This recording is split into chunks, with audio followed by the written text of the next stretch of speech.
శ్రీ వారాహిదేవి జ్యోతిషాలయం విద్య, ఉద్యోగం, వ్యాపారం, పెళ్లి, ఆరోగ్యం, నాగదోషం, సంతానం, రాజకీయం, వామాచార దోషం, భార్యాభర్తల మధ్య గొడవలు, అత్తాకోడళ్ల మధ్య గొడవలు, ప్రేమించి మోసపోవడం, స్త్రీ పురుషుల వశీకరణం, ధనం నిలకడ లేకపోవడం, మీ ఎటువంటి సమస్యలకైనా 24 గంటల్లో పరిష్కారం లభించబడును.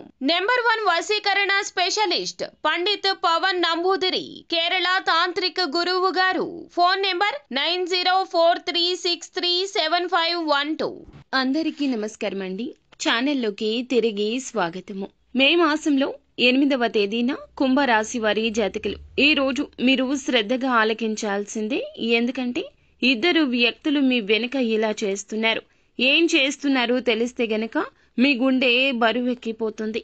ఏం చేస్తున్నారు, వారు ఎవరు, ఎందుకు ఇలాగే చేస్తున్నారు, పదే పదే మమ్మల్ని ఎందుకని ఎవరో ఒకరు ఇబ్బంది పెడుతున్నారు, ఈ ఇబ్బందుల నుంచి బయటపడాలంటే మేము చేసుకోవాల్సిన దేవతా ఆరాధన ఏమిటి, పాటించాల్సిన పరిహారాలు ఏమిటి అనే విషయాలు కూడా ఈ వీడియోలో ఒక్కొక్కటిగా తెలుసుకుందాము. వీడియో మీకు నచ్చితే తప్పకుండా లైక్ చేయండి. మీ లైక్ మాకెంతో సపోర్ట్ అండ్ ఎంకరేజ్మెంట్ గా ఉంటుంది. ఇక ఆలస్యం అనేది ఏ మాత్రము కూడా లేకుండా మనం ఈ వీడియోలోకి వచ్చేద్దాము. ఈ ఇద్దరు వ్యక్తులు మీకు తెలియకుండా ఎంతో సాయాన్ని అయితే చేయబోతున్నారండి. నెగటివ్ గా ఆలోచించొద్దు. మనం ఎప్పుడూ కూడా ఒక విషయం మీద కీడించి మేలెంచాలని పెద్దలు చెప్తూ ఉంటారు. కానీ ఈ రోజు మాత్రం ఆ ఇద్దరు వ్యక్తుల మాటలను కానీ ఆ ఇద్దరు వ్యక్తులు చేసే పనులను కానీ చెడుగా తీసుకోవద్దు. చెడుగా తీసుకునే విధంగా కొంతమంది మిమ్మల్ని ప్రేరేపించొచ్చు. ఆ విషయాల్లో జాగ్రత్తగా లేకపోతే అనర్థం మీ చేతుల ద్వారానే జరుగుతుంది.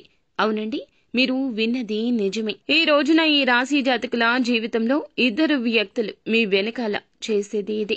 వారు ఎవరు అంటే కుటుంబ పరంగా కావచ్చు, ఉద్యోగ పరంగా కావచ్చు, ఒక్కొక్కరు ఒక్కొక్క దిక్కు నుంచి రావచ్చు, లేదా ఇరువురు ఒక దిక్కు నుంచే రావచ్చు. వారి వల్ల మీకు అయితే ఎన్నో ప్రయోజనాలు కలగబోతున్నాయండి. ఆ ప్రయోజనాలు కలిగే విషయంలో కూడాను మీరు ఏమాత్రం చెడుని వెతకవద్దు. ఇది మీకు భారీ హెచ్చరిక. మిమ్మల్ని మీ వెనుక నుండి ఒకరు బాగా బ్యాక్ బోన్ లాగా నడిపిస్తారు. ఇలా ముందుకు వారు నడిపించడం ద్వారా మీరు ధైర్యంగా ఉంటారు.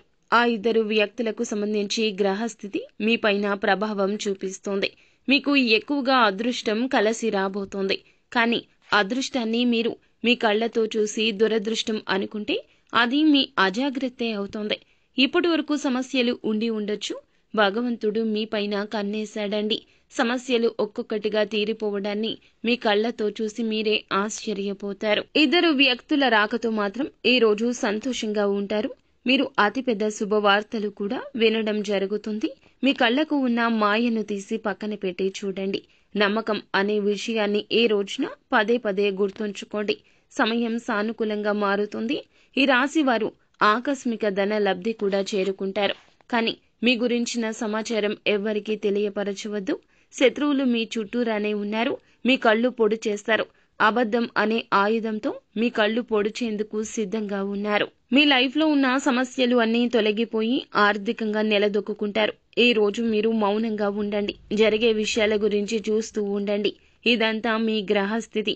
ఫ్యామిలీ పరంగా, మీ జాబ్ పరంగా ఇద్దరు వ్యక్తులు లైఫ్ లోకి అడుగు పెట్టడం వల్ల వారి పాజిటివ్ వైబ్రేషన్స్ మీకు కూడా ప్రభావం చూపిస్తాయి. మీ జీవితం చాలా వరకు పాజిటివ్ గా మారిపోతుంది. వారి యొక్క అండతో ఆకస్మిక ధన లాభం కలుగుతుంది. మీ జీవితంలో ఉన్న సమస్యలు, బాధలు, కష్టాలు అన్నీ కూడా ఒక్కొక్కటిగా తీరిపోతాయి. ఆర్థికంగా స్టేబుల్ అవుతారు. సమాజంలో కీర్తి ప్రతిష్టలకు ఈ రోజున ఆస్కారం కనిపిస్తుంది. నలుగురిలో కష్టానికి తగిన గుర్తింపు వస్తుంది. ఉద్యోగంలో అయినా, వ్యాపారంలో అయినా మీ రంగాల్లో ఈ రోజున ఒక గుర్తింపు కలిగే వార్త అయితే వస్తుంది. ఆ యొక్క పరిస్థితి మీకు చాలా నచ్చుతుంది. దాదాపుగా అన్ని విషయాల్లో కూడా ఈ రోజున శుభ ఫలితాలు అయితే ఎదుర్కొంటారు. కానీ మీ యొక్క తెలివితేటలు, అధిక తెలివితేటలు ఉపయోగించి ఎవరో ఏదో చెప్పారు అని శుభ ఫలితాలను అశుభంగా మార్చుకోవద్దు. మనం చూసే దృష్టి మార్చుకుంటే మనకి అంతా సరళతరంగా కనిపిస్తుంది. విద్యార్థులకు, ఉద్యోగులకు కాలం కలిసి వచ్చే విధంగా ఉంటుంది. అంతేకాకుండా వ్యాపారం కూడా బాగుంటుంది. ఈ రాశిలో ఉన్న రైతులు కానివ్వండి, మీరు కూలీ పనులు చేసుకునే వాళ్ళు అయినా కానివ్వండి, ఆర్థికంగా స్థిరపడడానికి ఈ రోజు ఒక కీలక అవకాశం వస్తుంది. నిలదొక్కుంటారు ఆర్థికంగా. రాబోయే మరికొద్ది రోజుల్లోనే ఈ రాశివారు మీకు ఉన్న పనులు అన్నింటినీ కూడా సకాలంలో ఇన్ టైంలో పూర్తి చేయండి. బాతాకాని, చిట్చాట్లు ఇలాంటి వాటికి దూరంగా ఉండండి. మీ సమయాన్ని ఎవరైతే వేస్ట్ చేస్తున్నారు అనిపిస్తే వారి నుంచి దూరం జరగండి. కుటుంబ సభ్యుల మద్దతు ఉంటుంది. ఎవరైనా ఏదైనా చెప్తే వినే తత్వం వీరికి తక్కువ. కానీ ఈ రోజున మాత్రం ఈ తత్వాన్ని పక్కన పెట్టేసేయండి. ఎవరైనా ఏదైనా అనుకూల నిర్ణయాలు చెప్తే పాటించండి. ఊహించని లాభం వస్తుంది. వ్యాపారంలో పెరుగుదల ఉంటుంది. కార్యాలయంలో ఉద్యోగులు కూడాను లక్ష్యాలు సాధించడానికి, విజయం సాధించడానికి ముందుకు అడుగు వేసి సక్సెస్ చూస్తారు. ఈ సమయంలో ఎవరిని తక్కువ చేసి చూడొద్దు. అలాగే భవనాలు అద్దెకు ఇచ్చే నిర్ణయం తీసుకునేవారు అయితే ఆలోచనాత్మకంగా తీసుకోండి. నిత్యం శివారాధనతో పాటుగా విష్ణు సహస్రనామ పారాయణం చేయడం, లక్ష్మీదేవికి నిత్యము కూడాను ధూపదీప నైవేద్యాలతో ఆరాధన చేయడం మేలు కలగ చేస్తోంది. అంతా మంచి జరుగుతుంది. శుభం భూయాత్.